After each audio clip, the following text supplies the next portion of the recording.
Did it actually start? Yes, it did actually start recording. Perfect.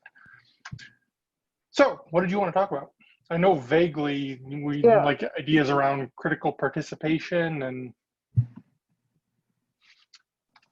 Yeah. I guess where to start is that was a while ago. you are, I don't think your mic is picking you up because I can barely hear you. But the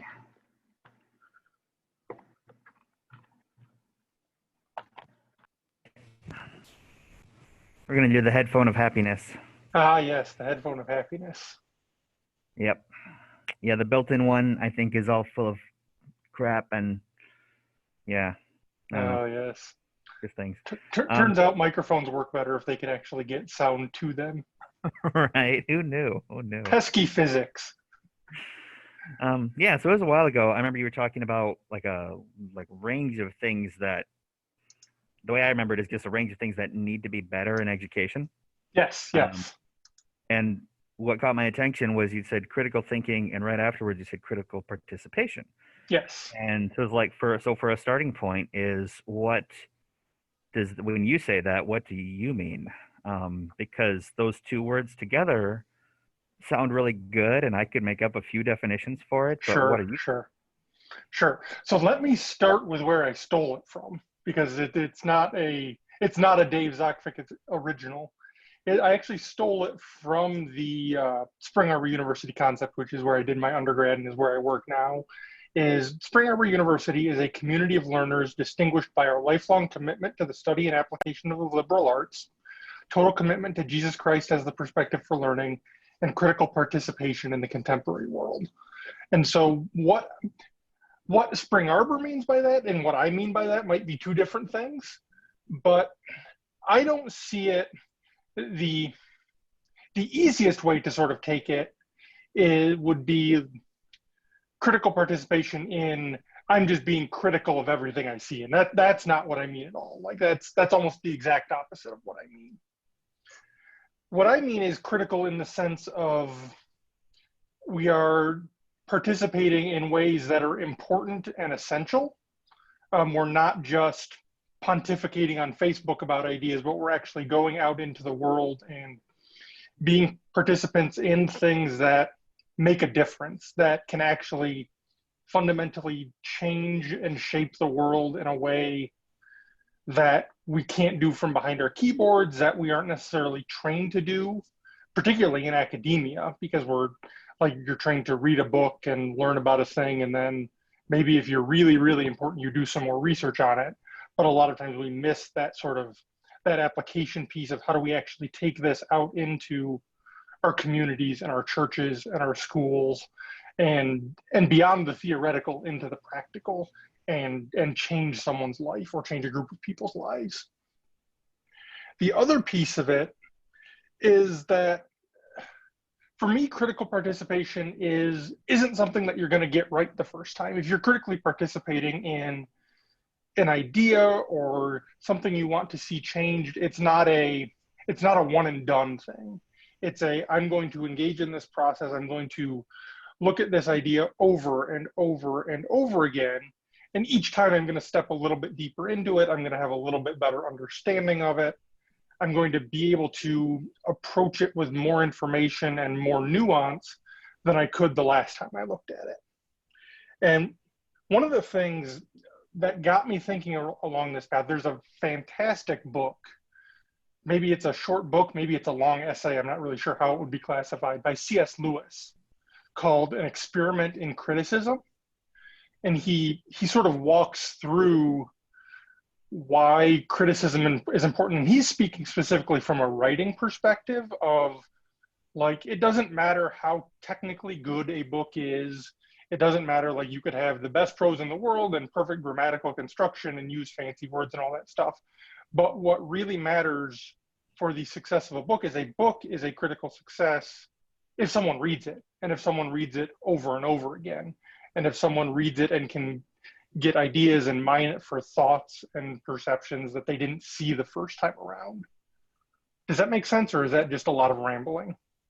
No, it's interesting. Well, and especially bringing in I don't know, that definition from Lewis is just interesting because something can be terrible, but people engage with it and creates further ideas.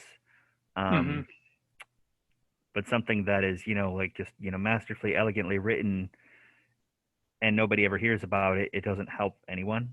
Exactly. Um, Like the MCU is a fantastic example of this, right? Like the Marvel Cinematic Universe. People, mm, millions and millions of people watch Marvel movies. They are not by any means like high cinema. Like they're not the most masterfully constructed things in the world. They're constructed at a pop level, but they get people to engage with thoughts and ideas that they wouldn't otherwise. So in some sense, critical participation is also accessible participation. that's interesting. There's a quote from Lewis that I actually jotted down before this started that I really like, and it's from this essay. The first demand of any work of art make the first demand any work of art makes upon us is to surrender, to look, listen, receive, get yourself out of the way. There's no good asking first whether the work before you deserves such surrender, for until you have surrendered, you cannot possibly find out.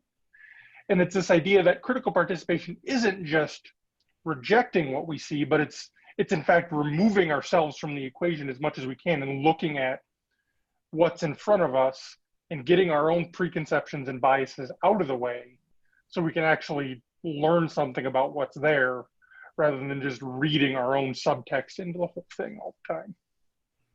Mm, mm. So,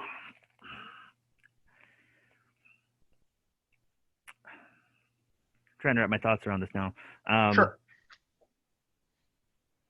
so, I guess part of where, if you were trying to help someone figure out how to, I guess, what to be a part of, if those are things that are helpful to look at too, is like if there's, 4 different nonprofits doing related work, if what you follow, what you decide to get engaged to, if part of that is looking at their current successes, or if that's really secondary to to the decision of what is important enough for you to be a part of. I mean, Sure. I guess the first part is that like it's, I think I understand the clear concept that it's like if it's worth anything to you, if it's valuable, if it, meets your ideals, you should want to be a part of it. You're not just sharing Facebook posts Hmm. about your values, that in some way in your life that you're actually engaging with others um, for change. Hmm. But as far as shaping like where and when and how you get engaged in it, if there's any kind of like, I don't know, criteria that come out of this. Like how do you prioritize what the most important things are to you and sort of what you can do and what you can't do and what's feasible and what's not? Is that kind of what you're asking? Yeah. Well, that's a great question. Um, I think part of it, hold on, I got to think for a second. That's fine. So part of it is going to come down to just resources, right? Like you could have all of the strategy in the world for tackling a particular problem, but it doesn't mean anything unless you can devote resources to it, right? So unless, and we all have some amount of resources, like at the very least, we have our time and we can choose how we want to allocate that time. So to me, it's a matter of what can I do versus how big of an effect can I have? And I like to think of it in those terms. Like I'm a big fan of big rewards for little effort. And that's fundamentally because I'm lazy and I don't have a lot of time. So I like, what are the things that I can do that have the most effect for the least time investment? Or what are the things that I can do that dovetail into things that I'm already doing? I'll give you an example here. So obviously, a lot of people have been reading about and absorbing a lot of material and thought, and it's sort of in the zeitgeist right now about race relations in America, right? Obviously, a massive topic at the moment. So I started to think like, how can I, as an instructional designer, how do I work to do something about this? What spheres can I act in? Because I think that this is important. And where I eventually landed was just doing something for work that also works for school that is personally gratifying. And that's, I can develop a resource that I can hand to our faculty, our subject matter experts that we work with, and say, here is where you can go to find resources for your classes that aren't just a bunch of old white dudes.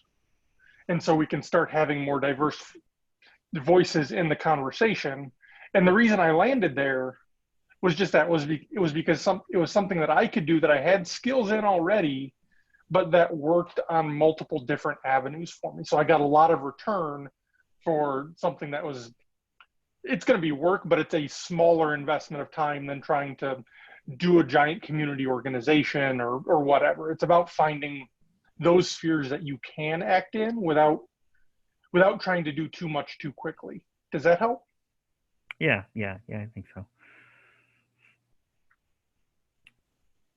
And then if you want to push that a little bit further into an educational context, it's how can you help students who want to engage in something, right? And how can you help them identify what they're passionate about and the ideas and things in the world that, hey, are going to be 20 years from now, they're going to be their problem because we'll all be old and retired and won't be able to do anything about it. And so how can you instill that desire to be a critical participant in them is the next part for my thinking anyway. Yeah, see, I appreciate how you started with, like having the right definition of critical to, like that's kind of a key starting point. Because it could derail really quickly if someone thought it was just about being critical, not being vital. Yeah. And because something that we already try to do is to figure out as teachers and encourage them as students to connect their current interests with what we're trying to teach them. Especially challenging on the teaching side of it, that we're supposed to find out what they're interested in and then tailor our lessons to that, or at least leaving room for that for each of their individual interests. And we're not trying to blend like 20 different interests into one lesson. We're trying to leave it open that they can include their own. But I guess, further from that is like, again, that vitality component is that not everything they're interested in is good. It's another prioritization. Not everything they're interested in is going to have the same weight. I mean, there's a lot of interests that are just fun, Yeah. like Yep. at the end of the day, there is nothing essential about it. But it's fun and it's an interest and it's part of you. Because I could see some, especially maybe for students, where they're figuring it out, they're learning the new words and how to apply them. They could look at it as like, well, this fun thing is the most important to me. That's what's important to me to participate in. And that there might be a place for that, but I guess trying to help them go a little bit further and decide, is this really where like your number one focus should be? Like, I don't know, I'm trying to think of an example, and I was thinking like how we have, we have a lot of power gamers here in the school, and flags and esports team and things like that, and how there is, like if that's what you're like the most interested in, there are like, I don't know, if you wanted to get into like standards boards are interesting for gaming, ratings boards, like you could get involved in that, and that's the thing that interests you the most. But still, in the end of the day, if you were trying to stack them up, is that you're doing important work in your interest, is that more important than a lesser role in a weightier subject? I don't know. I guess trying to help them make that choice, make that prioritization of the essentialness of the issues that they're trying to choose from. And I think one strategy that can work well is finding a way to help them dovetail those things together, right? Like maybe a study of esports and leaderboards and all this sort of thing isn't in and of itself essential and important, but how are the concepts that are being applied there important, right? Like, so if we zoom out a little bit from esports, how does competition manifest itself in a digital space? How do the economics of esports work? Like, how are people actually making money on it? What does that look like from an inequality standpoint? Why are there people that can engage in this and people that can't? What types of demographics do this? What don't? And just sort of maybe applying somewhat of a sociological lens to a lot of these issues that on the surface seem less important. And I don't know what level you teach or if that's like if that's even feasible for where they're at, but those are the types of questions that you can start to find some real world application, quote unquote real world application to something that appears trivial on the surface. Yeah, no, that makes sense. Yeah, I like that. One of the things that I always like to do, obviously I don't work directly with students, I work on designing the learning itself. One of the things I always try to do is and that I find helps, we get a lot of good feedback on these assignments, is creating an environment where students can choose what they're going to work on or how they're going to work on it within a specific context. So we have I work with a lot of nursing and business courses, so it's like, here's this sort of universal business problem, like say a labor dispute, and you can choose how you want to approach that, and you can approach it from a lens of your own organization. You can explore it from the lens of a fictitious organization, pick an organization out there in the world that already exists and do research.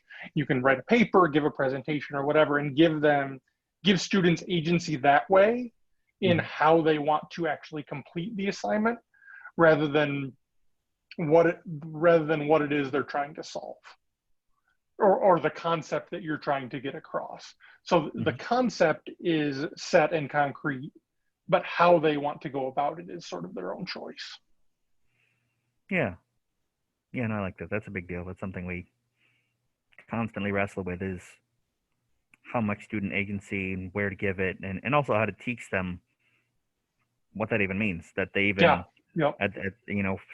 I think a lot of them, for the first time in their life, it's like, you're gonna let me choose what we're doing? Like, that's kind of crazy.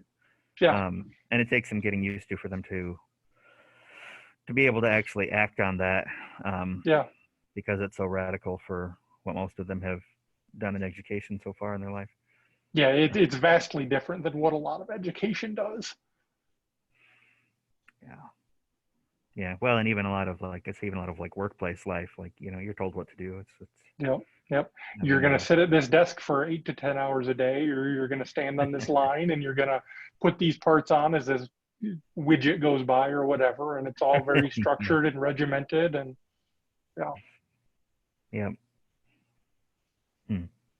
But, and even in those situations, it doesn't have to be. So it is interesting to see, yeah. Learning it in working with students, but just learning the concepts, realizing that everything I've done in life didn't have to be done that way. It's just how we do. It's just the way someone decided it was going to be structured. And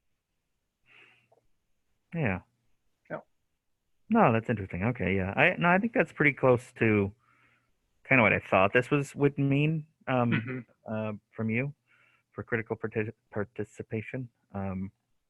But yeah, no, that helps. That's something we're still growing with, is because we're new. So this is only the third year that FlexTech Shepherd has been open, and starting the year in a very unusual position. So something that we've talked about from, before they'd even hired staff, they were already talking about, was how to actually get out in the community and do stuff, how to work with the people already doing work, and that it didn't all have to be like a whole class, a whole small group, that that we could break it down really small. It wouldn't have to be like, we're going to go do a field trip and we're going to clean up the pond. Like it can be more meaningful, and it can be more Hmm. um, more frequent, and not so connected to a given grade or a given class or things Hmm. like that. But just to give them, actually working with community partners to do something. Um, Yeah. and that's something, we've done some, but that's something I know that we're still trying to figure out and grow at. Is we knew it was always important to this type of school and the other branches of the school to get out in the world and do things, but how do we give them the opportunities to do that? um, Yeah. And one of the things that I have found, I have yet to actually convince anyone that this is a good idea, but it's because it's fighting with administration. But like, if you want to really find out where students are interested and engaged, like, and I don't know why everybody is so afraid of this, but just ask them. Like, just yeah, what do you want yeah. to do? And from a higher ed perspective, right? Like, ask them at the beginning of the course, get them engaged in designing the syllabus. Like, Hmm. here's sort of overall what we have to do for this course, but we're going to work together on how we do that. That's Now, sometime I'll have to give you like the longer version of what we're aiming to do out here, because there's pieces of that we've used, but not across the building. Hmm.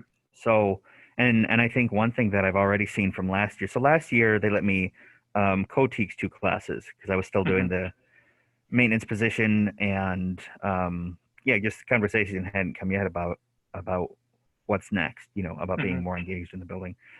But even then, I remember it was like a first week assignment was a couple of forms I had put together, survey forms, to find out more about where they were coming from, what they were interested in, things like that.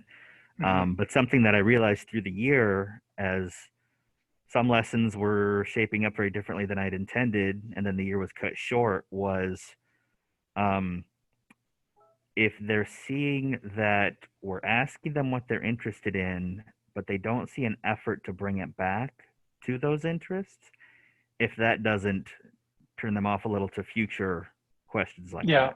that. Yeah. You've kind of like, you asked, they answered honestly, then you And didn't then do you anything with didn't, it. then you didn't deliver. Yeah. Right. Yeah. If you're asking, it should have been, especially if you're upfront that you asked them because you actually wanted it to make a difference, and then are never able to show where it does. So that's something that I, personally finding like need to do better with. Like if I'm going to ask them, then we better use it, better give them Yeah. a window of when and where and how to use that.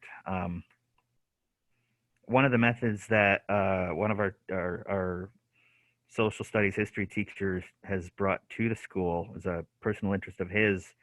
Um, you'd probably love it. It's called sociocracy. It's another way of governing, small groups to nations. It's Uh-huh. pretty wild. Um, Something that he's played around with in his classes is letting them actually have a level of say in the order of the class or things like that. And so we've talked about Hmm. like, well, where does that? How big can we grow that? Can we not just throw it out there in front of them? Because what we found is that some students, they get really overwhelmed with too much choice, Yeah. Yep. and part of that might just be because, I mean, you always need a little bit of guidance, but then the other part being that they've never had any choice, and now we're giving them too All of much the total freedom. choice. Yeah. Yeah. And it's just kind of overwhelming to have, unlimited possibilities. Hmm. Um, but he's talked around a little bit about what does it look like to actually invite them into more of a discussion about what are we going to talk about, and more than just the simple day to day running of the class, but really giving them a place in saying what we're even going to do and how we're going to do it, and Yeah. seeing how their values come back in within the year. They'll be able to look back and really see like, yes, we actually chose to do that. Yeah. And I And think I shape think it. that type of sort of self-direction, self-evaluation can be essential, right? Because when you can look back on something and say, I learned this because I decided, or I had a part in deciding that we were going to study and learn about this, and then can say, here's what I learned about that. And as a result of that, and here's how I'm different. Like, the earlier you can sort of start that metacognition, where that real learning takes place, the better.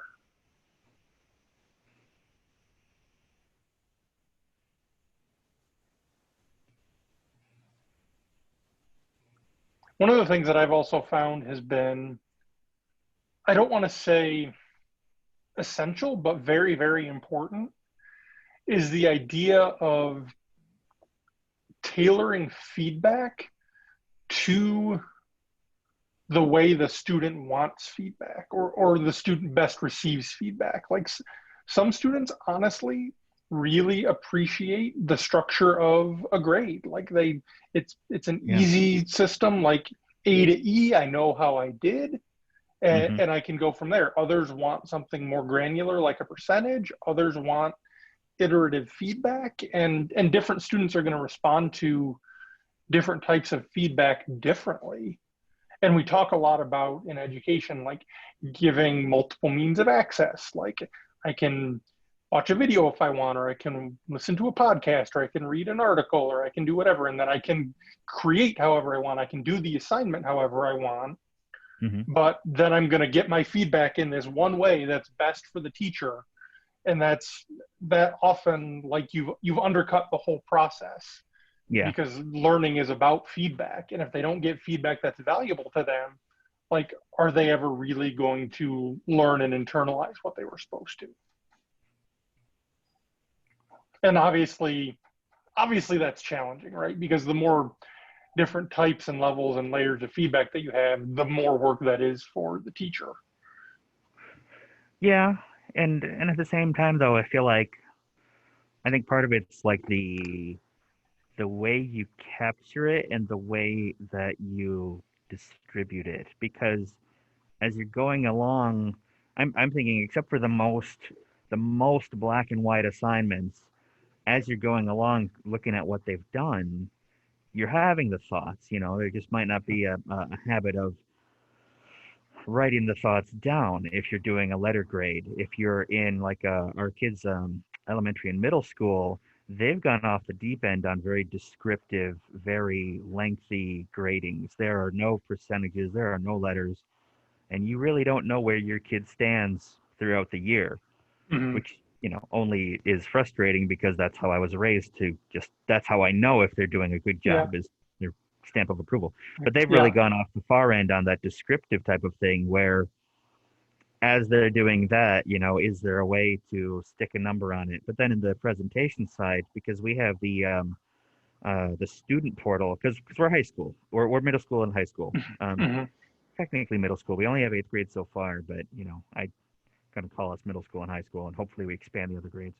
Um, but the student portal, they have so much visibility in what they've turned in and how they did anyways that if we're already able to capture both and present both, because that's my frustration with my children's middle school, is I have no idea if they're succeeding.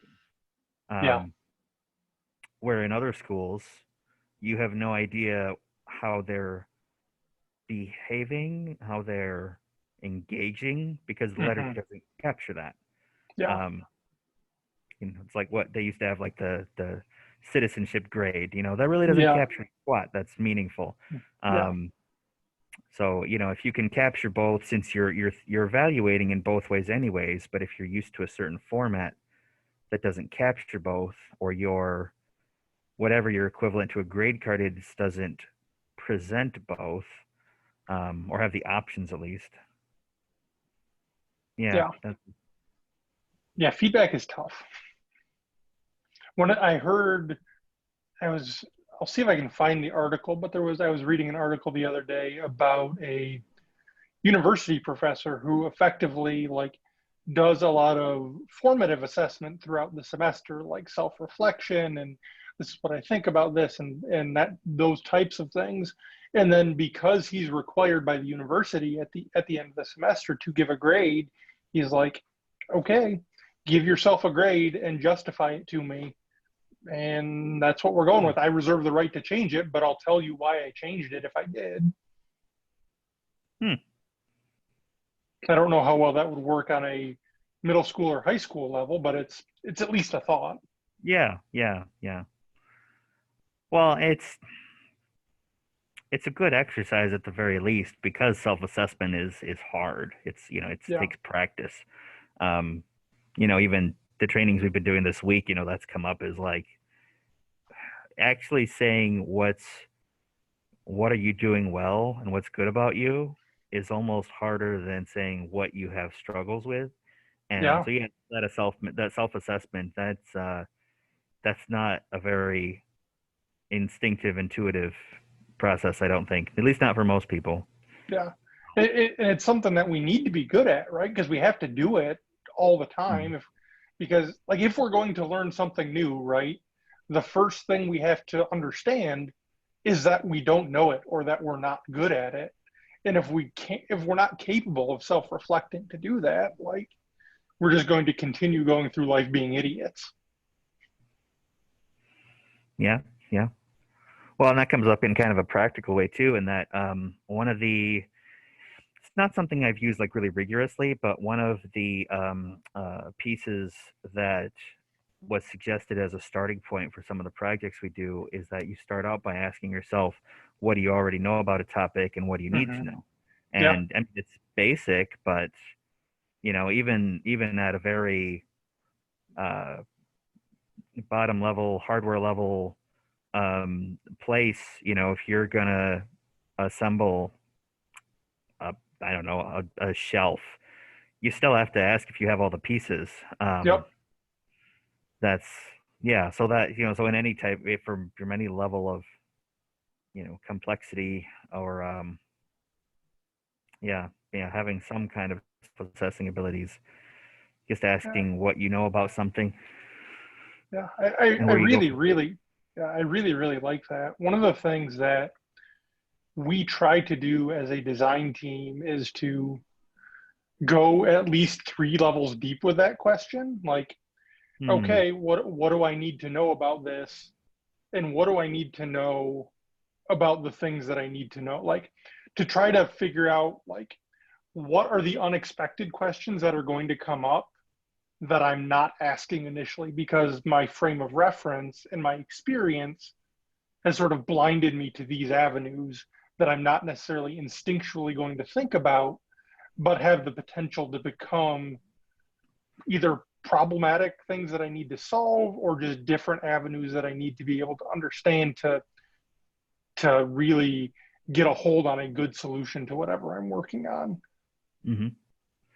So is that something you could talk about more about how you go 3 levels deep? Like, is there an example you could give of like, yeah, I don't Yeah, know. yeah. What's the, So we oftentimes we will get reports from students. So for like they have some sort of material in a course that either they can't find or like they have assignment instructions that are unclear or something like that. So the baseline is like, okay, why can't they find it?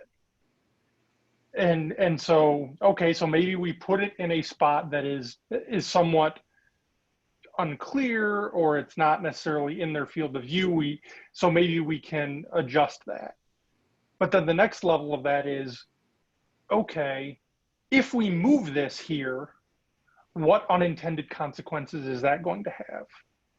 Like what could potentially happen if we take this content area and move it from this area of the course to another area of the course? Is it going to pose us technical challenges? Are other students going to be confused by it? Is it something we have to then adjust through the entire program? And then going 1 level deeper than that is it actually going to fix the problem, right? Or is the third level is sometimes challenging because sometimes you don't need to go any more than a second level, but sometimes it's like, okay, we've moved it, we've identified these unintended consequences, but what what are the consequences of those consequences, if that makes sense? Like, mhm. okay, students, maybe there's some students that are now that can't find it because we moved it to this other spot. How can we how do we direct them or how do we avoid that problem? what design elements can we put into place to alleviate that? Does that make sense? Yeah, yeah, yeah. That That was a makes sense. little Yeah, confusing, and it's yeah. yeah, Well, but as a starting point, though. yeah. It's based off of kind of, and I forget where it comes from, but it's an old design exercise of asking, and they actually go 5 levels deep of when you're trying to answer a question of asking why five Oh yeah, times. yeah. We've used that at the factory, and well, and what I found is that while it's very widespread in use, it's not well understood by the people using them. Yes.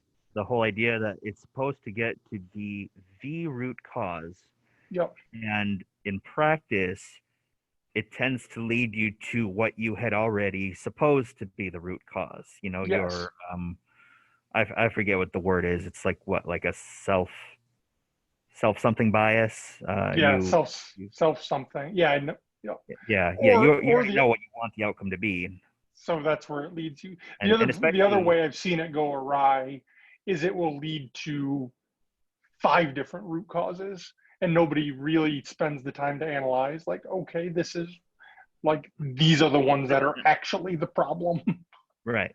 Yeah, yeah, and prioritizing which one and Yeah. which one to actually tackle things like that. Yeah, that's Yeah. no, that's interesting because I've used those when I was still with last factory I worked at, and if you, especially because they were always related to like an improvement project, could be often a physical improvement of a machine or of a product or things like that, and you tend to, you have 4 people in a room, you have probably 4 different ideas on how to have solved it before you've even Hmm. sat down.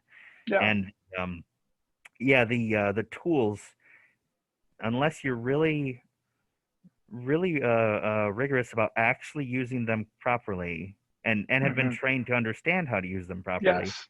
Yeah, Yeah. I found that they tend to just, they lead you right to where you already wanted to fix anyways. If you thought it Yeah. was a squeaky wheel, sure enough, your 5Y says, well, the problem is the wheel was squeaking. We're gonna fix the Yeah. wheel. Like, that's not what's supposed to Yeah. happen. Yeah. Yeah. One sort of classic example, kind of example of it that I really like is, have you heard of the Cobra problem? If I have, I can't recall it. It is essentially, I believe it was the government of India was having problems with cobras, like the actual snakes, not something we're typically familiar with, but like they were destroying, like they were killing livestock and causing all these sorts of problems in the country. And so the government put out a bounty on cobra heads. Like you kill a cobra, you can turn in the head and get X amount of currency for it. And so what people did is, for a while it worked, but then farmers and stuff realized, like, hey, wait a minute, I can just take these cobras and I can breed cobras, and then I can kill the cobras and turn in the cobra heads and get money and make more money doing that than what I was doing before. And eventually the government wised up and was like, wait a minute, this isn't working. And so they stopped the program, and all of those cobras that were being bred got released out into the wild. So the end result of their program was actually there are now more cobras in the wild than when they started, because they didn't ask why or what, or sort of look at those second order, third order consequences of what could Yeah, happen. a lot of assumptions that no one would do that. Yeah. No one would breed cobras. That's crazy. Yeah. Well, turns out it's a little crazy, but I guess if you can make money on it, why Oh, not? exactly. Yeah, like just yeah, yeah. Well, and in I mean, it's not exactly it's not directly the same, but I've heard similar arguments against if you wanted to phase out farm subsidies, uh, the challenge in doing so, it's it's you're the who is going to be interested in phasing them out, and who's Mm-hmm. going to be really opposed to it and the arguments that they're going to make. And I know some of the messy history with that and how it's changed over the years is just, yeah, it's kind of relatable to that. It was intended for, you know, short-term gain with limited consequences, but it became this long entrenched thing that Mm. now getting out of it means there's going to be some kind of consequences somewhere, and what's the Yeah. fallout from that. And, Yeah. mm, And that, to me, to bring it back, that's part of what I see as critical participation, right? Is when I was saying it's meaningful and practiced and you're doing it over and over again as you are engaging in a topic long term over the course of a month, 6 months, a year, you're becoming more familiar with it and you're better able to ask those second and third order questions. Whereas if I'm a person just stepping into a classroom and learning about farm subsidies for the first time, like those types of questions aren't necessarily going to occur to me unless I've trained myself in my brain how to just naturally think of second and third order questions. mm-hmm. Yeah, well, that makes sense. Well, that's a great start. Hopefully Yeah, that was helpful in some yeah, way. yeah, no, very much. Yeah, and that connects to a lot of other things that some things we actually do, some things that we're still in the phase of talking about doing. There's a lot of big ideas when they put this school together, and Mm-hmm. big ideas are trying to start at the same time, and Oh that yeah, some of that's them, challenging. yeah, some of them have not taken off at all. I think eventually they all will, but coming into this third year, it's interesting being at a point where I'm seeing other staff starting, I think, not even always conscious of it, but starting to swing back to ideas that were picked 2 years ago Mm-hmm. and might have been impossible or very damaging to have forced them 2 years ago. But Mm-hmm. now we're starting to swing back to like doing more collaborative classes, more cross curricular stuff. Mm-hmm. All great stuff, but it's hard. And to do this 2 years ago, it would have been great, but I don't know how we would have done it. And Yeah. now we're in a place where people are voluntarily swinging back to like, how are we going to do this? I'd like to do this, and actually starting to coordinate some of those things. And Yeah, that's on a great. class to class level, where it was intended that it was going to be like a building wide, all grades kind of a collaboration. But that's a huge ambitious thing, and I love it. But now we're kind of voluntarily swinging back to like, let's work, unit to unit, class to class, and maybe we start bringing it together where I don't know, the last 2 months of school is a big school wide all hands project, like all the learning Mm-hmm. comes together. Um, Yeah. but we're at a place where we can start actually doing more of these things and choosing to do it, um, and having more of a support network established now than we did 2 years ago. So that's Yeah. One of our sort of golden rules is that, like you were saying, rather than it being starting with the school wide thing that just didn't work, doing it like teachers are sort of naturally coming around and doing it on their own. One of the things that we always say is that faculty have to teach faculty because faculty listen to faculty, and like faculty really, for good or ill, don't listen to staff and administration because they're for whatever, like they're seen as out of touch, they're not credentialed, they're whatever the reasons are, right? Like faculty respect faculty more than other groups in an educational setting.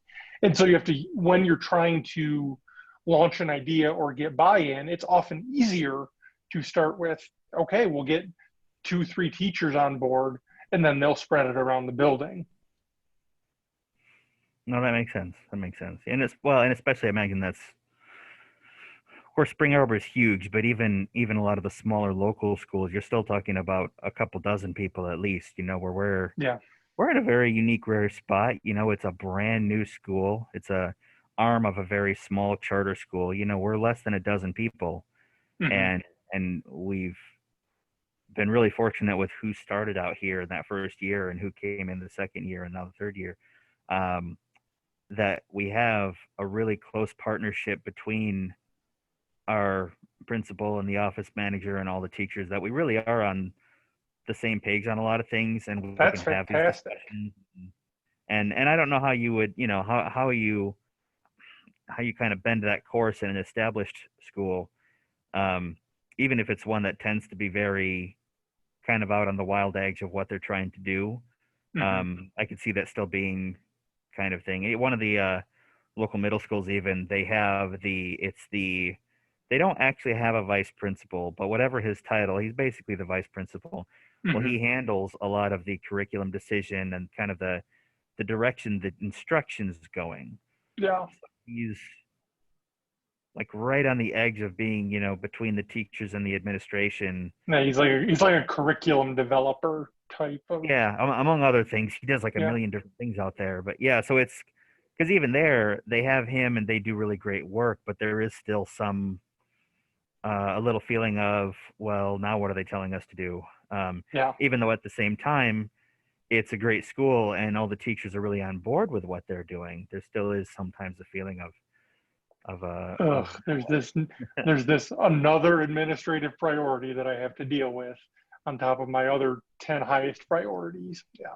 and they're pretty lucky that they've had for got to be over a decade now. They've had a really solid administrator out there as a lot of a lot of ambitious visions, but they were meant to be over a long term, and she stuck around long enough to see them really become a reality and That's really great. shape how they do things out there. Becoming the kind of school that attracts teachers of a certain mindset, which hopefully is what we are and continue to become. Is that um, not most people come in here aren't just looking for a job. It's not looking for their first teaching job and move on. Hmm. Yeah. Which is something I know has been a local problem. Um, but that if they actually see the kind of place we're trying to be, they'll either be really Yeah. on board with that or they won't. And Or they'll, yeah. they'll recognize before they get in the building, is this a place you even want to be a part of? Um, Yeah. And that you have the whole philosophy of teaching around that. And so are you teaching full time then now? so I'm going to do halftime. I'm going to do half the week, partly because of just the student size, but I'm actually excited because that leaves a lot of time in the afternoon to work on related things or even just Hmm. stick around and mess around in the workshop here and keep expanding. So I was telling Yeah. one of the other teachers earlier, um,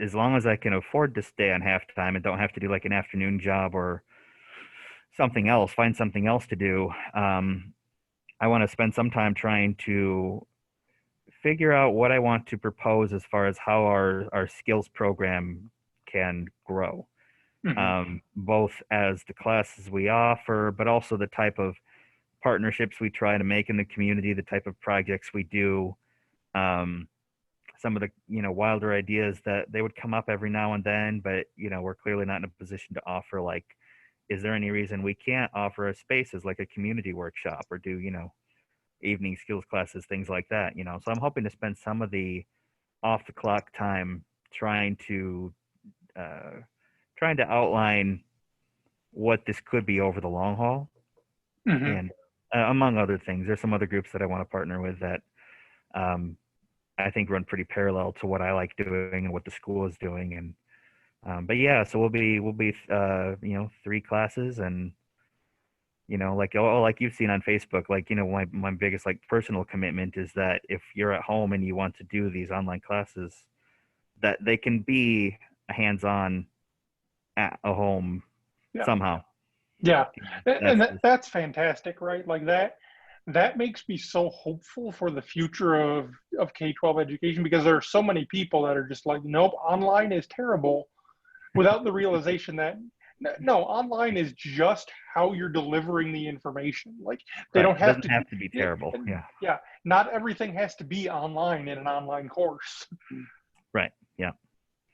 Yeah, and especially with as far as like oh, I don't know, just materials and resources and access. Because right now, where it's in this area, um, we're in an interesting spot where you can come in the building if you want to, and Hmm. that's literally how we're approaching it. Is like all the instruction is online, but if you want to come into the building and sit in here and do it, if you want to come in and get some extra help with your teachers, if you just wanted to come in and to check the markers out and take them home, grade the supply closet Hmm. and do the work, like that's okay too. Right now, you're able to do the stuff in the building, but if we went one step back where you're not even allowed to do that, I've been, because we weren't sure over the summer what this is going to look like, Yeah. what even options we're going to have. So I was already trying to kind of brainstorm around like, well, what about like supply deliveries? Like, how do we still have the resource, we still have a budget. How do we get the stuff home, and how does that shape what we do? Because the one thing that I wouldn't really be very interested in doing, I'm not saying I wouldn't do it, but is to say, well, it's virtual only. I guess everything has to be done on the Chromebook 100%. Like, because Yeah. we can do graphics design and never leave your Chromebook, and we can do Yeah. 3D modeling and never leave your Chromebook. But that's lame. That's Yeah. because That's not teaching you to actually make anything. It's teaching you how to design on yeah, some level, but you're not getting a lot of that iterative process of like, okay, I've designed the thing. Now I need right. to go make it and see like, oh, this didn't work in the physical world, and then go back and adjust my design.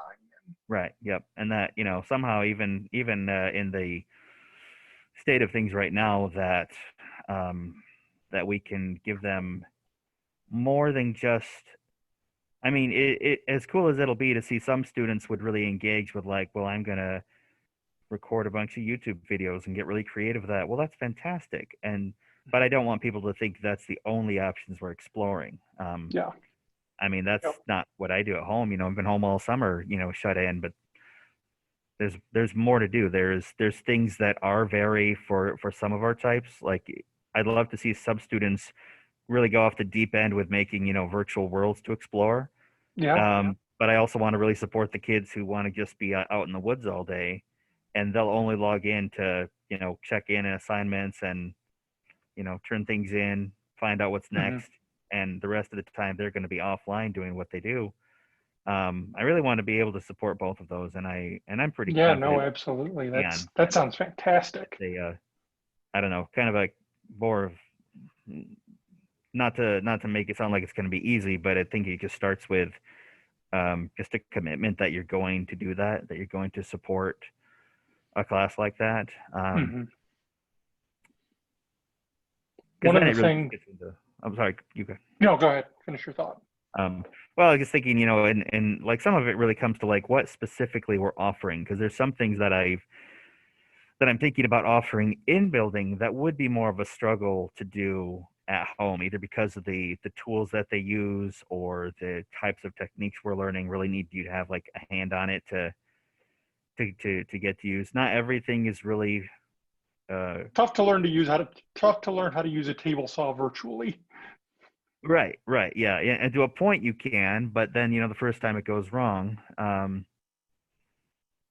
But then, yeah, something that might become, it may or may not be a part of this year's classes too, is um, it comes to not just making the end products, but learning how to make the things to make the products. Hmm. Um, You and need a that could, tool, make a tool. yeah. I mean, yeah, very much so. Like where would you start if it was like a video game, which is actually where some of the ideas come from, is a certain types Hmm. of simulation Yeah. video games. Is like if you're going to Yep. start with raw resources and say a hammer, how do you build it up from there? And Yeah. and Yep. that there is a point to where if we were doing a strictly at home completely distance learning and program, um, you could explore a lot of the things you want to explore by learning to make the tools to do the things you really want to do. um, and even just kind of an understanding of like how things work, really having a better Yep. handle on like why table size the way it is. um, Hmm. Because and like once you understand the foundations of how it's working and why it's doing what it's doing, you just know the capabilities of that tool better, right? yeah, Just yeah, by having that, and like, okay, I can use a table saw to do this, but maybe I need to go to a different type of tool to make this other type of cut because I know the range of expression that the affordances that this tool gives me. right, yeah, appropriateness. And yeah, there's a bunch of wild ideas that, depending on, well, partly who's in the classes and what they're interested in, like, and that's where it's like I'm gonna have to make sure that I'm tempering it with what they're interested in, what they'd like to Hmm. do, what are they, try and find their critical participation points. Is um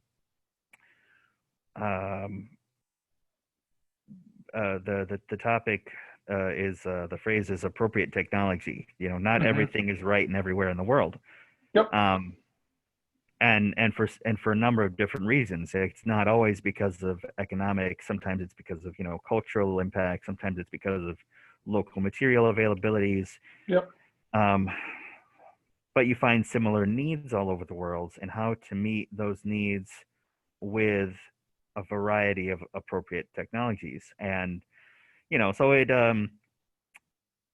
as I was thinking about, like, well, what would be a good cool project for the end of the year, and one of my ideas for one of my classes was, one of the classes is going to be carpentry.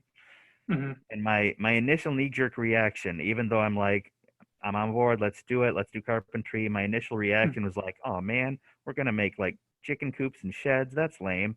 Um, which it isn't, because those are Yeah. fun to build, you Yeah. know. But that was my initial reaction. I started thinking about, well, what else could we make? And one of the things I settled on was making a wind turbine from scratch. That'd be a really cool carpentry That'd be pretty project. cool. Um, Yeah. well, where that led to my head though is, so there's this Amish couple that sells bread on the side of the road every week that I love to go find. I have to go find them this week because I ran out of bread again. Um, they're really good bread and really cheap. It's only like a couple bucks a loaf for this just light, fluffy homemade bread. But anyways, is how he found it very interesting that I use and teach hand tools and not Hmm. just power tools. That I'll use everything at the right time. Yeah. I'd rather not carry out my, you know, battery powered drill to the woods and have it die on me. I'd I rather mean, just grab a sure. bucket. And part of that's just personal preference, but knowing how to use both and appreciating both. Um, he's got to be a young guy. He's got to be like low 20s Amish kid. He's, you know, young couple out there, and he just thought that was neat as anything that we even Yeah. do that. So I was thinking like, oh, you know, wind turbine would be cool, but who even makes like traditional windmills for water pumping and stuff? Like if you're a couple out in the country and your electric pump breaks, What do you what's do? yeah, what's Yeah. even involved in that, you know? So like what's Yeah. appropriate for them, and they're only, you know, a couple miles down the road. What's appropriate for them that at this point they do rely on, well, we're not allowed to own or use these things, but our neighbors are, and we work Sure. together, we barter, you Yeah. know, so much of the things that I think they don't make. But it'd be kind of fun to explore, like using nothing but buggy parts and the tools that they do have and use.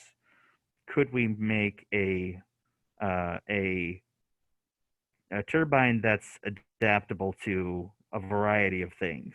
Yeah. Um, One of the ways I like approaching this type of thing is to say, is to give, rather than say we're going to build this wind turbine, saying this is the problem we have to solve and how are we going to solve it. mhm, So rather than fixating the educational experience on the solution, focus it on the question and then let them explore, like, okay, we're going to do research about how d- different turbine like technologies or different ways this has been done in the past, mhm, and here's what we have available. What's the solution that we can design that works the best, whether that's a wind turbine or something else. mhm, mhm. Yeah, yeah, that makes sense. Yeah, yeah, that's something that we played with a little bit last year, and we're going to hopefully do more this year. Is just thinking about like how most products are, they're very specific. You know, they're end use things. You go to a store and buy anything, it was designed in a very specific way for a specific reason. You Hmm. know, the audience, the cost, its functions, you know, everying was there is very specific. So not being fixated on, yeah, let's make a thing, but why are Let's we solve going a to make a thing? problem. Yeah, and you know, why would you, in solving that problem, why would you make it this way and not this way? Yeah. There's And an even excellent book. I don't know if you've read it. There's a book called The Design of Everyday Things by Don Norman. It's effectively the seminal text on sort of industrial design and the design of objects and why things are made the way they are. For you, it would be an absolutely fascinating read, and it's written at a level like high school students could probably get it. Mhm. I've heard of it. I haven't read it, but I've actually heard of It him. Yeah, that's it is incredibly like it was one of the most important books I've read on design. It's absolutely fantastic. Yeah, that sounds good. That's probably one I'm gonna have to check that out and see how to incorporate some of those things. Yeah. Yeah, because I that's have something a that's copy kind of come sitting into on my desk piecemeal. at work where I can't get to it. uh, 'cause that's something that I've kind of come into really piecemeal is little design elements like coming out of the working at the Children's Museum. There are some pieces that I still do that I picked up really independently from there, like Mhm. designing for accessibilities before you need to and Yeah, beyond what's yep, required, beyond yep, like, well, I put in a ramp, isn't that good enough? You can get in the door. Like, no, there's a lot more yeah, things to consider than just that. yeah, Or pieces like how you can, I don't know, just how you combine, especially for something presentable, and Children's Museum being a kind of a unique place in that you're not making a slideshow or a curriculum. You're making something that almost has to, well, it educates you just by exposure to it. Just you're by, making an experience. yeah, yeah. And if you've done it right, you'll trick them into learning things just by even being in the room with it, just by playing, climbing it, Yeah, whatever they're doing. yeah, Just by interacting with it, they should be picking up things that, in some ways, are probably like well beyond their level. How you combine the content you're trying to expose them to, um, the physical and sensory interaction types that are important for good growth, while being accessible to, you don't want to have that 1 out of 1,000 kids come in who can't participate in your exhibit because of a given limitation. yep, You want to have accounted for that beforehand, and that 1,000th kid is going to just get right in there and do it. yeah, Um, and then even getting into like the theme of it, that the content doesn't have to drive the theme, that you can dress just about anything up in an unusual way. um yep, so yeah, those are pieces that I've really just kind of stumbled into, well, not even really on the job. It's more like at the end of the day after the job, just kind of musing on things. yeah, And but really, it's probably reinventing a lot of like things that are well understood by others already. These yeah. So resources like the Dan Norman books. Yeah, definitely it'd be good to start pulling more of those into the planning here and the assignments here, so that there isn't so much um, rethinking all these topics.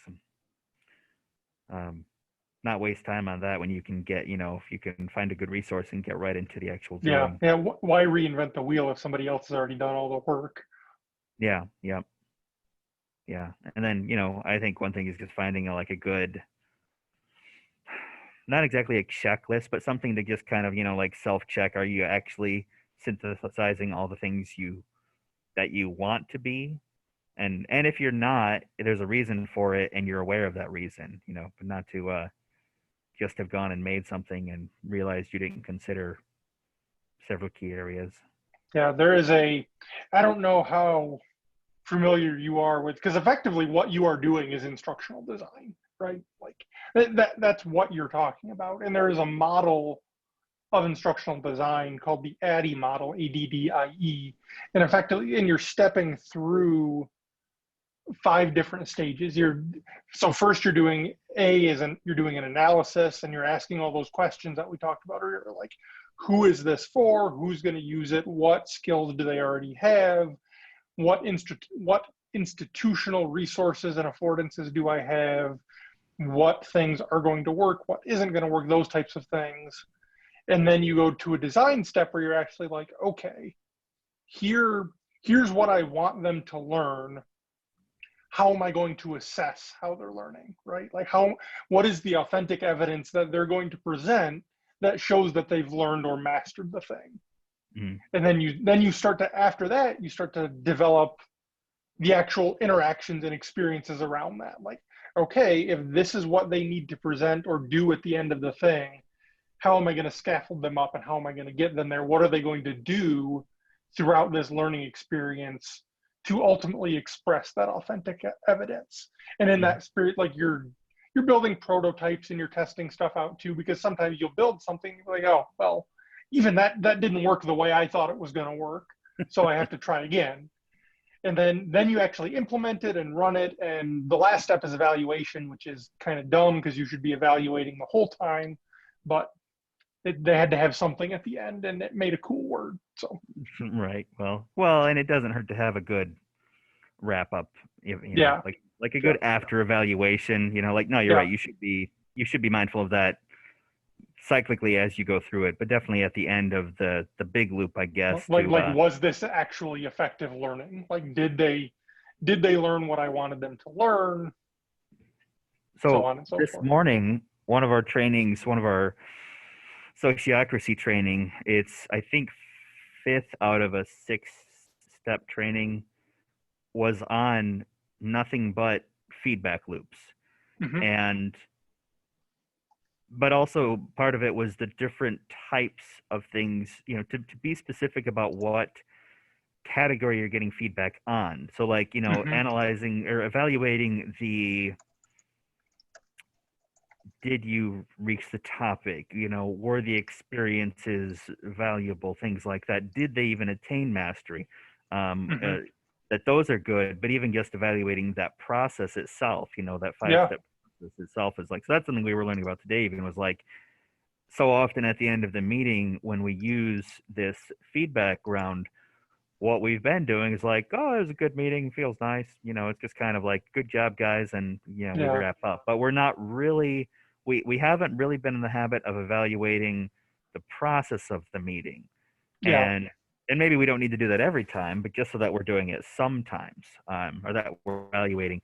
Yeah, I don't know if it's like meta evaluation, like yeah. No, evaluate that the evaluation.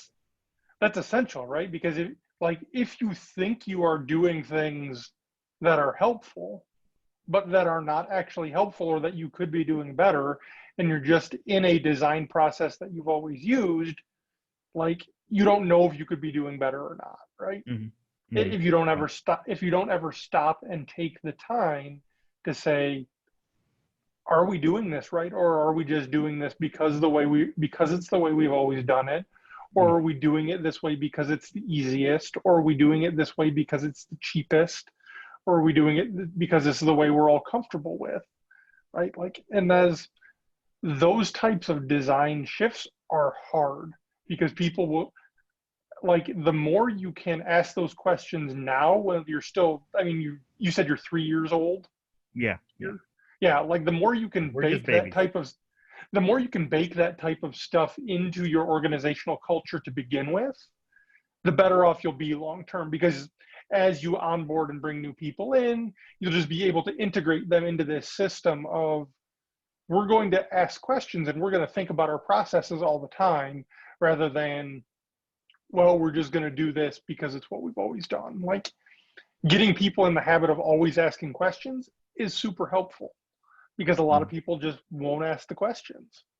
Yeah, And if you have a culture where nobody asks questions, people are going to come into that culture and be like, oh, well, I guess I'm just going to shut up and do what I'm told. right.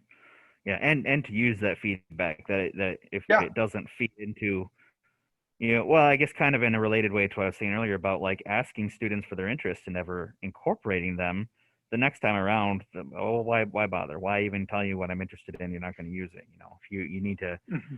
be seen to actually be taking this feedback and incorporating it in some way, hopefully Yeah. the right. Yep. And even if, like, incorporating feedback doesn't mean implementing all the feedback, right? It means, like, okay, here's the feedback we got, and then taking it through that analysis and that design loop and saying, here's what we can, given our resources and our positioning and where we're at, here's what we can actually do, or here's what we just think is a bad idea, and here's why. And and helping people to learn to internalize feedback and understand that rejecting feedback is sometimes appropriate, right? Like, that's a hard skill to learn. Is a lot of times people will, like, okay, I've gotten feedback from my instructor on my draft of this paper or whatever. I better do everything the instructor says if I want to get an A, which is ridiculous, but that's how we teach people. Yeah. Well, and that's so many people's experience too, is Yeah, you don't do it and you turn it back in, instructors don't respond well to that. yeah. And part of that's on the instructor and giving good feedback and saying, here's why I think you should change this. But Mhm. then it's up to the student to make the decision whether or not they want to incorporate it. Yep. I realize it transitioned mid-thought in there from an administrative curriculum design standpoint to a student perspective, but oh well, deal with Not it. a bad thing. That's not a bad thing.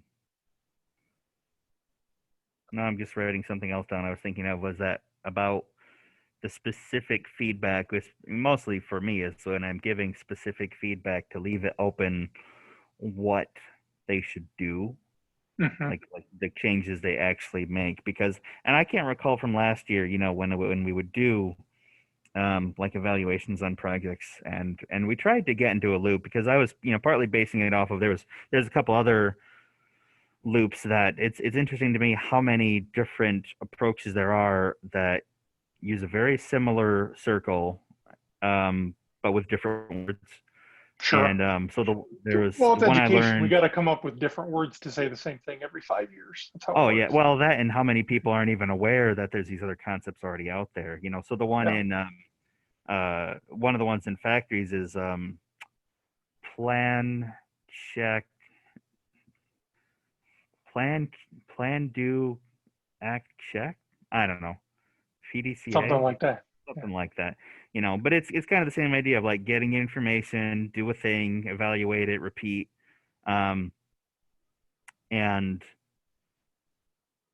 so we would do that at different points on a project. Whenever possible, I like them to go through a circle at least twice. Yeah. The knocks on the head book. Your first idea is never your best. Like that kind of Yeah. thing was like, Yeah. your first draft is not what you turn in for a reason. So if we're making a prototype, I'd like to get 2 or 3 versions into that prototype. Yeah. And sometimes we got there, sometimes we didn't. But what I can't remember is when we would evaluate it together, how much of it was me just asking them questions about it, and how much of it was giving them specific ideas on what to change. Because Yeah. sometimes for a hands-on class, sometimes it's just kind of recognition of like they don't know what I know. Yeah. They don't know what You have the know. expertise that they don't know what they don't know yet. Right. Right. So trying to, but kind of making a note to myself to try and make sure that I'm leaving it open for like, this is where I see it could be improved, and this is why it could be improved, but trying to leave it more open as far as like what they actually change. So yeah, Yes. just kind of making notes on the side here. Yeah. No, that is a great insight. And it was, I'm reminded of, so I listened to a podcast by the guy who is the head designer of Magic the Gathering because he talks both a lot about game design and a lot about writing. So two things that I obviously care Yeah. pretty dearly about. Well, I bet he's a lot of fun though. Yeah, he's fantastic, and his podcast is called Drive to Work, which obviously now he's not driving anywhere to work, but he still records like 30 minutes a week or whatever. But one of the insights that I got from him a long time ago is that like users and learners aren't particularly good at, they need to learn how to develop solutions, right? Like in the context of a game, players aren't great at determining solutions to problems, but they're fantastic at giving you feedback at what isn't working. And then it's the designer's job to go in and say, okay, this piece of the game isn't fun, but it's up to me on how I'm going to fix it. And so that just reminded me of like, if you want students to start to learn to think like designers, leave the solutions up to them and let them experiment. Like you come in and say, okay, this isn't working. Here's some ideas on how you might fix it, Mm-hmm. but the ultimate decision is up to you. Yeah. Well, that makes sense. Yeah, I like it. Well, I should actually let you go because it's time to wrap up the day here. And Okay, I have to move my Math car class. anyway because my roommate needs to leave, and I think I'm parked behind him. um, could you send me a link to this if you can, if the recording works? Yeah, absolutely. I hope it works because I'm planning on using it for my portfolio for grad school. Because Right, part right. of what I have to do is share expertise and knowledge with other people in the education space. So guess what? Yeah, You count. right. Oh, totally. Yeah, no, we're accredited public charter high school. It totally counts. Yeah, Um, well, yeah, if they need any kind of like, who is this guy? The web page, I don't know. I think it shows like what we're up to, the kind of yeah, crazy stuff that we're hoping to get into. And yeah. Could you send me a link to that just so I have it so I can toss it yeah, in there? actually, I'll just go ahead and throw it in the chat. And Oh yeah, that's helpful. Here, as we were talking, I was thinking of just we were talking about feedback loops and other things in systems design and stuff. I'm gonna throw a link in the chat here to not close caption. Click the right button, numbskull. Here is another book that for some reason paste isn't working. There we go. There is another book that I found very helpful. I read it years ago. okay, yeah, I'll take a look at that too. Yeah, yeah, I'm gonna start a little library here of design books and things of that sort.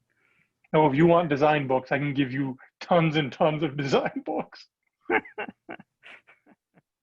All right. Well, thank you for the conversation. It was definitely Yeah, thank you. edifying and helpful, and hopefully Yeah. I was helpful to you as well.